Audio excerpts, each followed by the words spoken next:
Good morning, everyone. Welcome to this video. Today we will cover discrete choice experiments, and we are with Luis Felipe from Lancaster University, myself from Lancaster University, and Stuart from Manchester University. So I hope this video will help to clarify these basic concepts. Over to you, Luis. Okay, today we are going to talk about discrete choice experiments, and without spoiling you too much, discrete choice experiments are a method to try to infer people preferences. So first, I'm going to try to convince you why a discrete choice experiment can be a good method for you to use if you want to infer people's preferences. Now, the question first is, why do we care? Why do we want to infer people's preferences? Because if we don't, then we don't need methods for it. And what I'm going to tell you is that people's preferences are very important because they are what determines how people make choices, right? So, for instance, let me say that you want a piece of fruit. In your house, you only have oranges and apples, right? If you prefer oranges to apples, at that point in time, you are going to choose an orange. Now, at that point in time, because you prefer an orange, consuming an orange, let's say, is going to make you happier than consuming an apple. Now, this type of information of what makes you happier is going to be very important to several agents in the economy, and it is going to be very, very important to allocate resources, let's say. So let me give you a few examples. For companies, for example, let's assume that you have Apple, and Apple is trying to develop a new smartphone and then trying to charge you a kidney for it, right? Now, if Apple knows exactly what you want in a smartphone, if they can infer all your preferences for the new smartphone, guess what? They can make it the perfect smartphone, and then they can charge you the other kidney for it. So you can see that for firms, knowing people's preferences may be very important. But well, at least in my opinion, I don't care too much about the firms. I would care a little bit more, for instance, about governments. So governments, they are elected to rule in our stead. Like, they should try to do the things that we want, try to maximize our welfare, or if you prefer, try to maximize our happiness.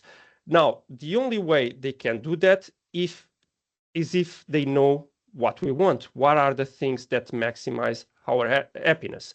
Now, in theory, governments should try to consult the population and try to understand what those preferences are, and then try to do the programs or do the policies that match those preferences.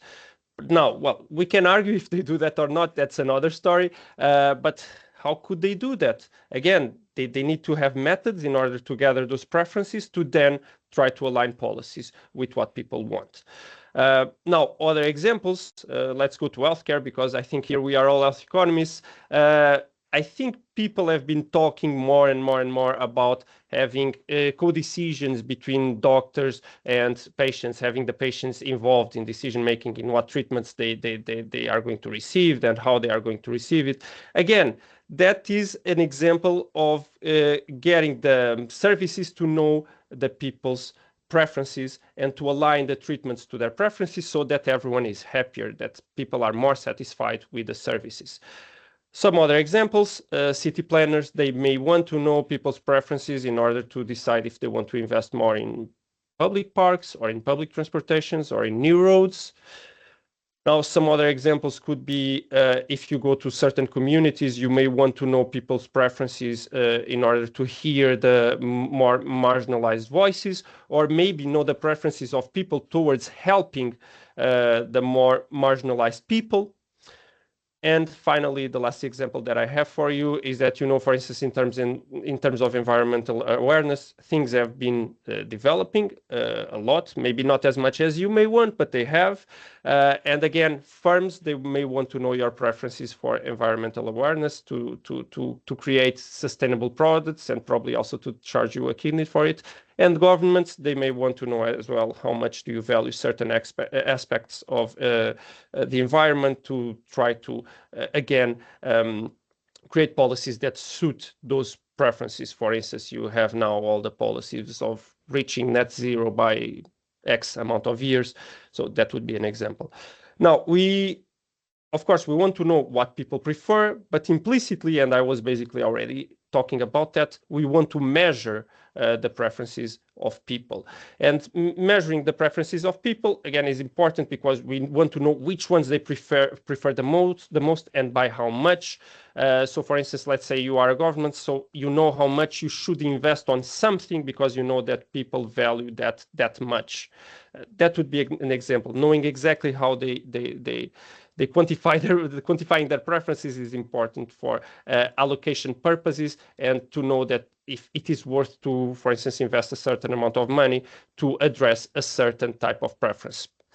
Now, after hopefully I've convinced you that it is very important to know people's preferences for a lot of reasons. Now, how do we do that? What are the methods to do it? Theoretically, there are just two methods.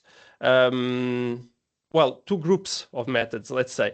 And one is called stated preferences, which is more or less what the name implies, is just ask people, just ask them, make them state their preferences. So do you prefer oranges or apples? If you say oranges, then you prefer oranges. You can also try to evaluate that. How much do you prefer oranges against apples? How much more are you willing to pay for an orange regarding to an apple? And again, you ask people and people may answer you and you have your answer. Now, the problem with stated preferences is that there can be a lot of problems, in fact. For example, strategical answering. Like, I can give you an example. Let's say that you live in a town and someone wants to build a nuclear power plant next to your town. And because of that, they will have to pay the town money to compensate for having a nuclear power plant right next to it, which is not exactly a good thing to have, right?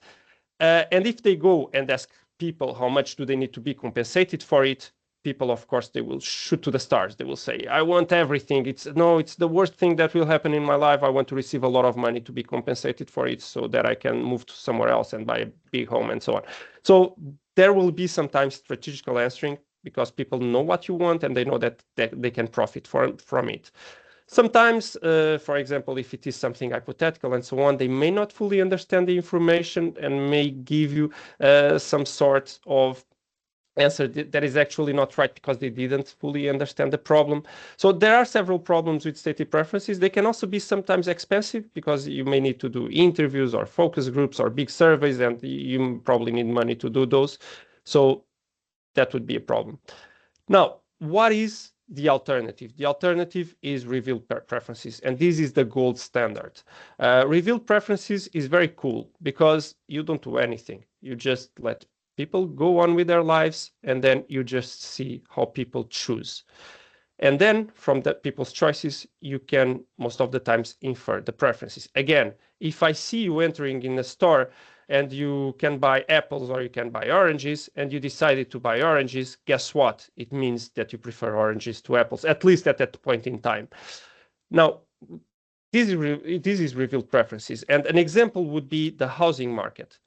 Like, I could go and ask people, how much do you value a big house? How much do you value being facing south? How much do you value having a lot of windows? How much do you value being next to a park, a green park, or to a river, or to a lake? Like, I can ask people that. Again, they will probably have some strategical answering because they know that if I'm selling them a house, I probably want to charge them more, so they will say less. But instead of asking them, I can just see. Like, and you will see that if you get the data, you will see that people pay more for houses that are facing south, and you can compute, you can estimate how much more they are paying for houses that are facing south. They will pay more for houses that are close to green areas or houses that are close to amenities. So you can infer those from the data, from the people's choices. Now, what is the problem of revealed preferences? Is that, yeah, first you need the data, and sometimes you need loads of data. Then, even when you have the data, there are complex methodologies that you need to use in order to be able to find causal inference. Sorry for the jargon, but it's not that easy. And then, yeah, if you don't have data, let's say that we are talking about, for example, an hypothetical treatment, an hypothetical scenario, like then you won't have data, then by construction, you cannot do revealed preferences. Now, I'm talking about this, but weren't we talking about DCs? So why do we care about this? So DCs are stated preferences, okay? So they are not revealed, they are stated. Now, they still have some problems that the traditional stated preferences have, but I would say that DCs solve a lot of the stated preferences problems. So they are an enhanced version of traditional stated preferences. Now, and what is a DC? Like, I won't tell you too much because Misael is going to present it to you in the next slide, but they are basically it's almost like something in between a state. They are stated preferences, but almost like something in between a stated preference and a revealed preference. It's like you ask people, but you ask people in a cunning way. So you are being smart. And because people may not understand exactly why you are making the questions, they are, for instance, less likely to answer strategically. And there are also some other things that DC does that help, for instance, with hypothetical bias and other problems. So what is it? It's kind of a game. It's kind of a game. You put some attributes together that you think are relevant for your question, and you make a game of several choices in which you have dilemmas for the people. You have an option A and an option B. There is a dilemma. You make people choose between the dilemma, and then from the trade-offs that they were willing to do between their choices, you can infer their preferences. So let me give you a stupid example in terms of takeaway food.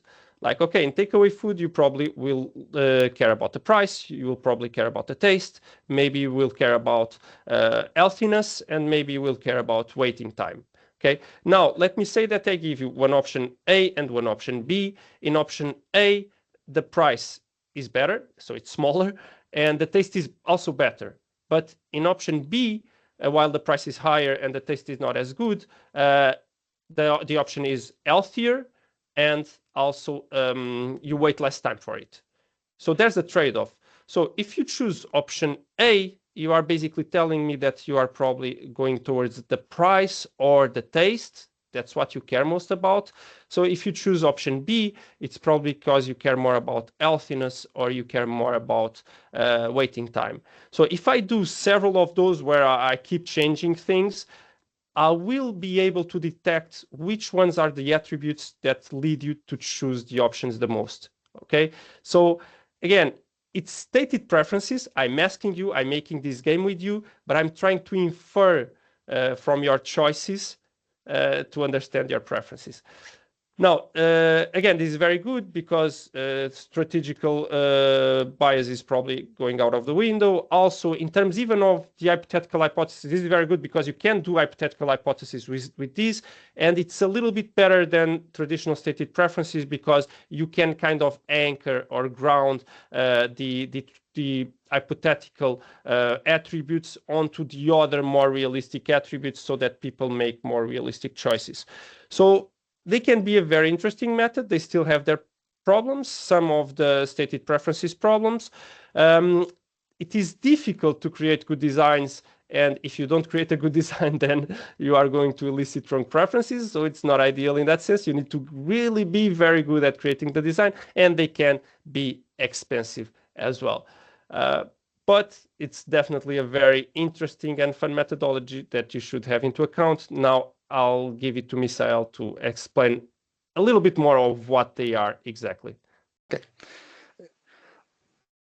Thank you, Luis. Thank you very much for your presentation. Let me explain a bit more about the DC design. So in the DC design, we try to elicit or extract people's value for attributes. And we do this in a utility maximization framework. In this example, we consider that utility depends on costs. And the cost is usually negative because this increasing the cost will decrease utilities. And it will depend on the attributes. So one attribute could be, for example, a reduction in waiting times in hospitals, an improving treatment, more surgical theaters, or reduction in pain. And then we will estimate with this cost and with this attribute, with these coefficients, what is the maximum willingness to pay of a particular patient has on this attribute. And we average this, and if this sample is representative of the population on target, we can say that this is reflecting the value of this attribute on the society or in the sample of interest. Okay, let's suppose that a policymaker wants to know whether increasing pain control in end-of-life care provides value for money. Usually in an experiment, what we have is that they divide a population randomly, 50% received treatment and the other 50% received this additional pain control intervention. And the objective of this kind of research is to prove if this type of drug or intervention is effective or not. But this type of research, of clinical trials, cannot answer how much people value of this treatment. So disease comes to help, and disease can estimate how much people value this intervention according to these characteristics. Let's deep a bit in this example. For example, let's say that we design a discrete choice experiments, and on the right-hand side we have these scenarios, and we have this type of choices, very simple, and we change the level of pain and we change the level of cost. So in the scenario 1, we say, okay, you will have a moderate level of pain and it will cost 20 pounds per month. But in scenario 2, you will have non-level of pain because we will give you a treatment that will reduce this level of pain to 0, but it will cost 50 pounds. If I were answering this, I will say, okay, I'm willing to pay 50 pounds for not having pain. I will say, okay, yes, I will pay for that. And then I will ask again, in another choice, if I am willing to pay 100. And then I will say, okay, I will pay 100. And then I will ask again if I am willing to pay 200 pounds. And maybe I will say, no, 200 is too much, because if I pay 200, I won't be able to pay my rent, or I won't be able to pay other amenities that I like to pay, so maybe food or something. And then I will say, no, I prefer to have moderate level of pain than paying 200 to reduce my level of pain to 0. So in reality, some people will choose to pay nothing. Some people will say, no, I won't even pay 50. Some other will pay 50, some will pay 100, some will pay 200. So, and then if we put this in this regression framework, we will have the average willingness to pay for having this treatment. So not only for people who won't choose or people who always choose, but for whole spectrum of people who are willing to take this treatment or not. If this sample is representative of the population of interest, then we can argue that this is representing societal value. Let's say, for example, that the average willingness to pay is 100 pounds, taking account those who won't take and taking account those who will pay 200. Okay, let's say it's 100 pounds. Then the policymaker will has this value to this instrument to evaluate if one policy is acceptable or not, depends on the cost of the program. Let's say that the program is costing more than 150 pounds. So, and then the policymaker will say, the society is valuing 100, why I will need to pay 150? I will be losing societal benefits. Conversely, if the treatment is 10 pounds, for example, or 50 pounds, then clearly the society is gaining for implementing this kind of policy. So this is the power of disease. Disease can, if it is well designed, if the choices are realistic, so grounded in reality, and it is well designed, then it has a power to elicit or to extract societal evaluation of the policy. In practice, this is allows for complex designs. So I just give before a very simple example of one level of one attribute of, for example, let's say pain, severe and none, and one level of cost. But in reality, it can allow several attributes with its levels. So on the right-hand side, you can see that we have this is from a paper from Filkenstein published in 2015 that was performed in palliative in end-of-life care, and they have severity of pain, amount of required for family members or friends, expected length of survival. So what happened? Do you prefer to survive 1 year, 4 months, and so on? Different levels of payments, and also if you prefer to die at home, for example, or in hospital. So in practice, you can include several attributes and several levels. The problem is that this will explode the number of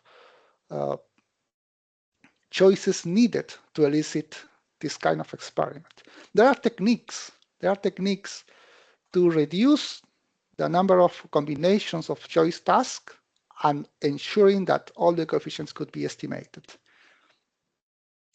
Apart from eliciting or extracting valuation from the society, disease can also be used to, for example, estimate share of demand.